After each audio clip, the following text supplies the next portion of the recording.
Onions, welcome to the Newton Education Hub. तो बेटा, आज का जो हमारा टॉपिक है वो क्लास 10th का बहुत इंपॉर्टेंट टॉपिक है। One of the most important life process भी है, जो कि है रेस्पिरेशन। तो बेटा क्या होता है, अब हम लोग को कुछ भी इन अ डे कुछ भी एक्टिविटी करनी है, ठीक है?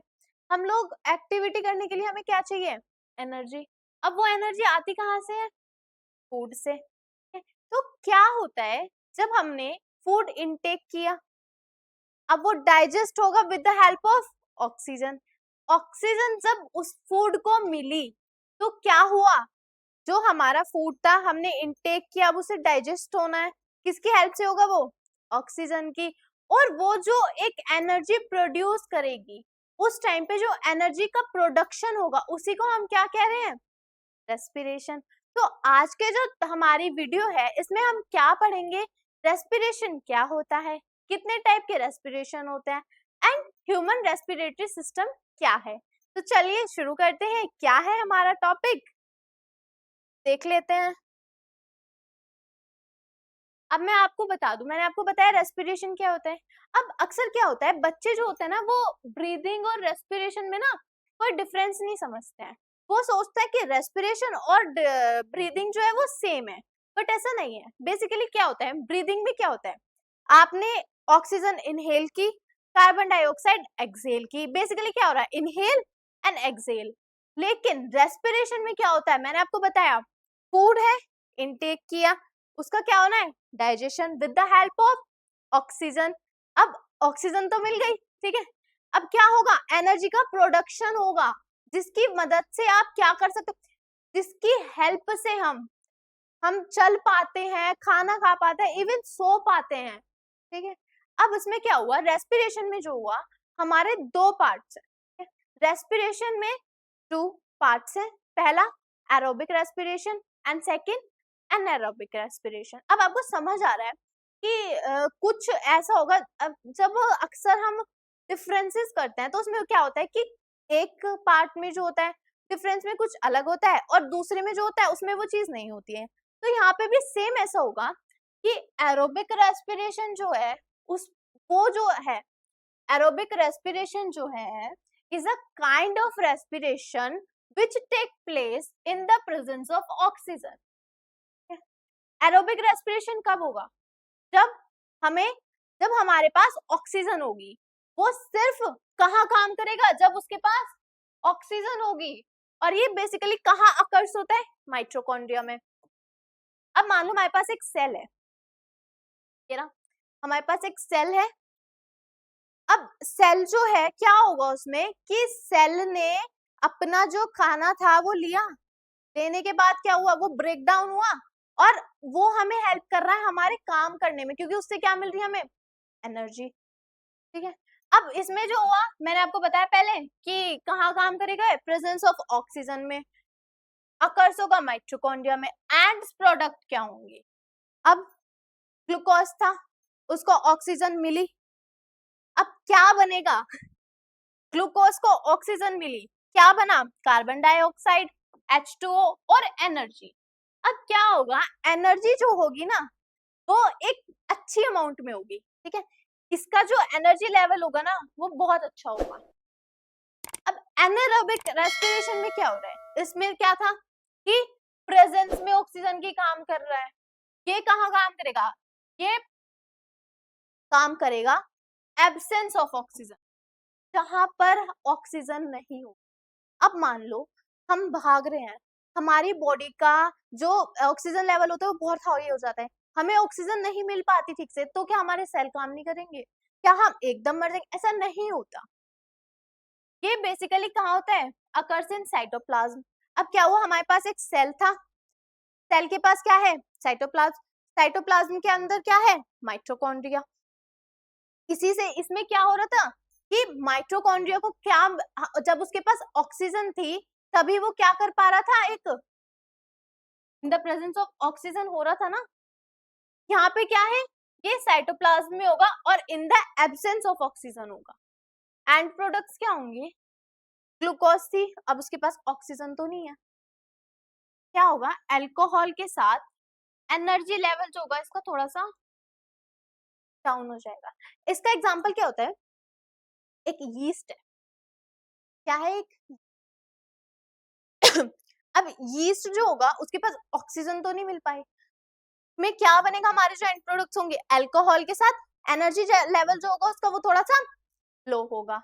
या फिर हम कह सकते हैं जैसे हम जिम जाते हैं, एक मान लो कि हमने कोई एक्सरसाइज की है, कोई हैवी एक्सरसाइज कर ली, अब हमारे जो क्या होगा, हमारे जो एक्सरसाइज करने के बाद हमारी बॉडी के अंदर जो ऑक्सीजन की लेवल होती है वो थोड़ी कम हो जाती है। तो क्या होता है कि हमारी बॉडी के मसल्स में क्रैम्प्स बन जाते हैं, ठीक है। क्रैम्प्स बनने के बाद उसे वो क्रैम्प्स क्या होते हैं, वो लैक्टिक एसिड होते हैं एक्चुअली, ठीक है। तो ग्लूकोज के पास ऑक्सीजन तो वहां तक जा नहीं पाई हमारे उन मसल्स तक, तो क्या हुआ वहां पे, लैक्टिक एसिड और एनर्जी का लेवल जो था वो क्या था, कम था। यही था। अब इसके बाद जो है हम पढ़ेंगे कि मैंने आपको अभी बताया कि दो टाइप के रेस्पिरेशन होते हैं, एरोबिक एंड एनारोबिक। एरोबिक क्या कर रहा था, अब कहाँ था ये, in the presence of oxygen. कहाँ काम करता है ये, in the presence of oxygen. कहाँ पे होता है, माइटोकॉन्ड्रिया में। एंड प्रोडक्ट्स क्या थे इसके, ग्लूकोज था, ऑक्सीजन मिल रही थी, क्या थे and products, carbon dioxide and water. और एनर्जी लेवल जो होगा वो क्या होगा, एरोबिक में कितना होगा, एनर्जी लेवल जो होगा वो बहुत हाई होगा। और यहाँ पे भी देखो लिखा more amount of energy is release, amount मतलब एनर्जी का जो अमाउंट है वो काफी अच्छा होगा, किसमें, aerobic respiration. Glucose plus oxygen gives carbon dioxide, water and energy. और एनर्जी का लेवल कैसा होगा, बहुत हाई। हमारा जो अब नेक्स्ट टॉपिक है वो है क्या, एनारोबिक।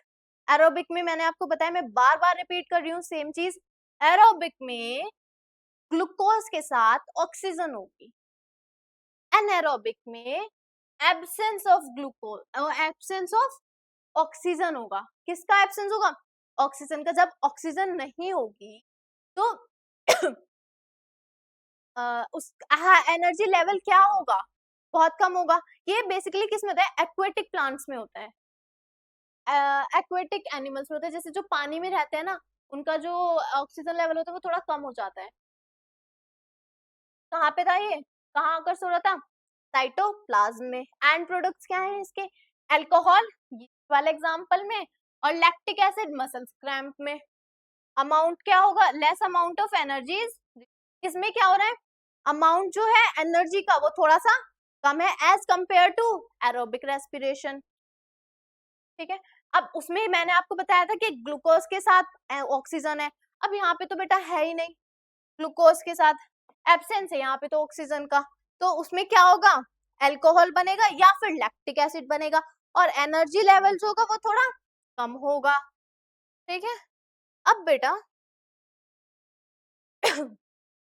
आपके बहुत बार आपके माइंड में आया होगा कि हम लोग सांस ले रहे हैं और सीधा मतलब ऐसे सांस ली हमने, तो इसका ना एक लाइक कि एक प्रोसीजर है, ठीक है, उसको हम क्या कहते हैं, ह्यूमन रेस्पिरेटरी सिस्टम।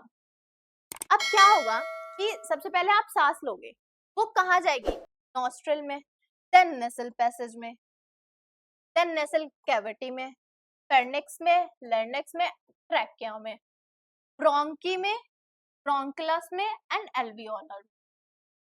अब क्या हुआ देखो, नेसल पैसेज, सबसे पहले एयर गई नेसल पैसेज में, देन माउथ कैविटी से होती हुई फेर्निक्स और लैरिंक्स में, बेसिकली ये कहाँ होता है, हमारे थ्रोट में, देन ट्रैकिया में,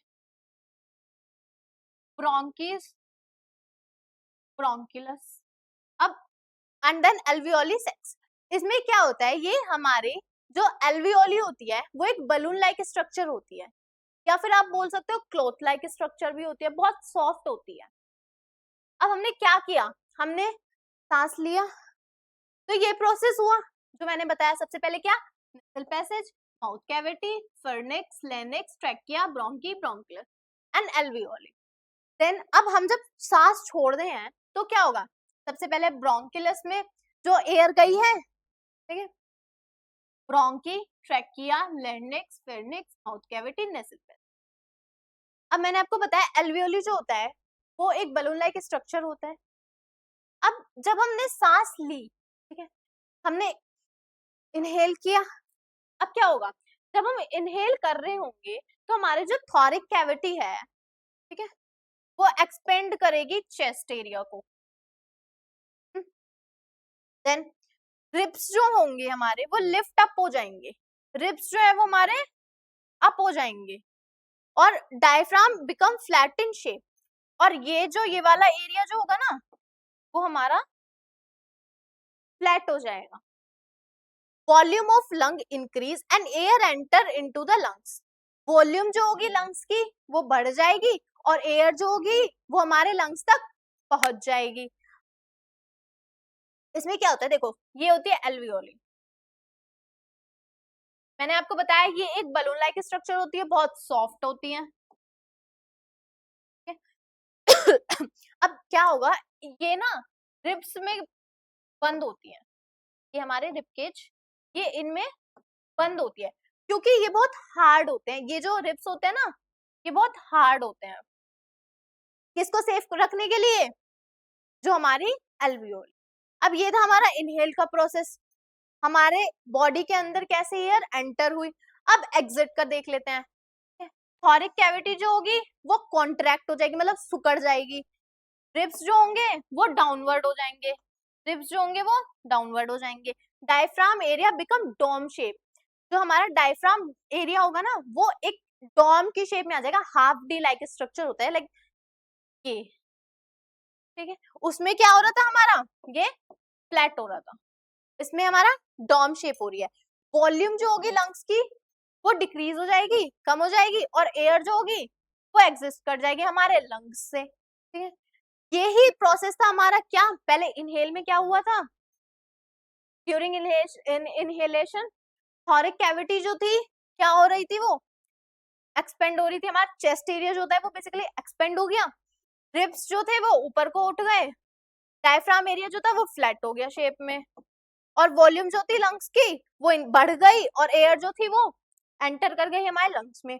अब एयर कैसे निकली, थॉरिक कैविटी कॉन्ट्रैक्ट हो गई, थॉरिक कैविटी जो थी वो सुकड़ गई, रिब्स मूव डाउनवर्ड, रिब्स जो थे वो डाउनवर्ड साइड हो गए, diaphragm become dome shape, diaphragm जो था वो डोम शेप में आ गया, वॉल्यूम ऑफ लंग्स डिक्रीज और एयर एग्जिस्ट कर गई हमारे लंग्स से, ठीक है। ये हुआ था हमारे पूरा एक प्रोसेस था कि हम कैसे एयर को इनहेल कर रहे हैं एंड देन एक्सहेल कर रहे हैं, कैसे हम सांस ले रहे हैं एंड कैसे हम उसको थ्रो आउट करते हैं, ठीक है। तो यही हमारा एक प्रोसेस था बेटा, बहुत इंपॉर्टेंट, क्योंकि बोर्ड एग्जाम में ये 100% आता है और बहुत अच्छी मार्किंग स्कीम पे आता है, तो आप इसको करना मत भूलना। और अगर आपको वीडियो अच्छी लगी एंड यू वांट मोर, तो कमेंट करना मत भूलना एंड बेल आइकन भी दबा देना। एंड सबसे बड़ी बात कि आपको अगर इसके नोट्स चाहिए तो हमारे टेलीग्राम चैनल पे जाकर ज्वाइन करना। Thank you.